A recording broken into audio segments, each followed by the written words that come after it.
On Wednesday evening, Eldoret Land and Environment Court Judge Anthony Ombayo read out the final judgment between the late Makto and Sirikwa squatters. The two parties have been battling each other in court over the ownership of the land from the year 2007.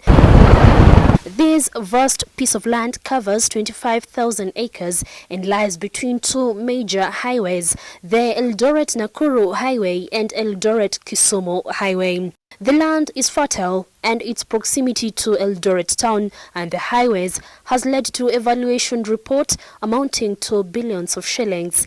In his life and times, Makto owned and managed the lands albeit in dispute. In his death, he has lost the battle to Sirikwa squatters.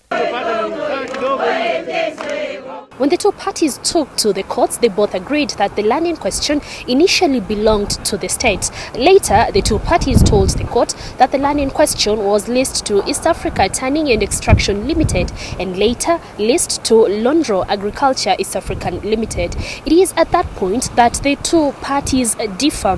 Makto, through his lawyer, told the courts that after the expiry of the Londro Agriculture East African Limited lease, he bought the land legally from the courts, but the Sirikwa squatters say and insist that after the expiry of the lease belonging to Londro Agriculture East African Limited, they were awarded the over 25,000 acres of land by former President Moi. Kwa na petition tukaenda mpaka kwa Moi wakaomba hili shamba, na wakati huo hii shamba ya tanning wasungu walikuwa wameanza kurudisha iende kwa serikali. On this day, the Sirikwa squatters invaded a section of the land in dispute, saying it is a celebratory prayer after their victory.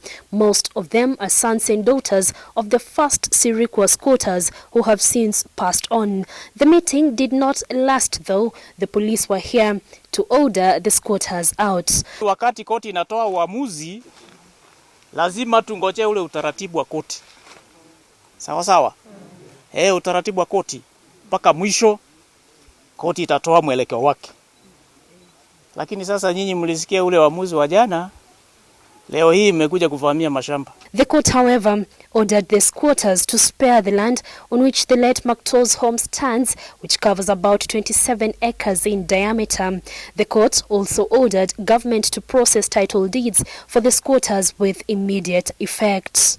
It is not yet clear how much of the land in question is still under the ownership of the late Makto, or even how much of it the late Makto may have disposed. What is clear though, and what is certain, is that this ruling not only affects Makto's family, but a number of government institutions, non-governmental institutions, and even private developers who purchased the land and are still in use of it. Loise Wangui, NTV, Eldoret.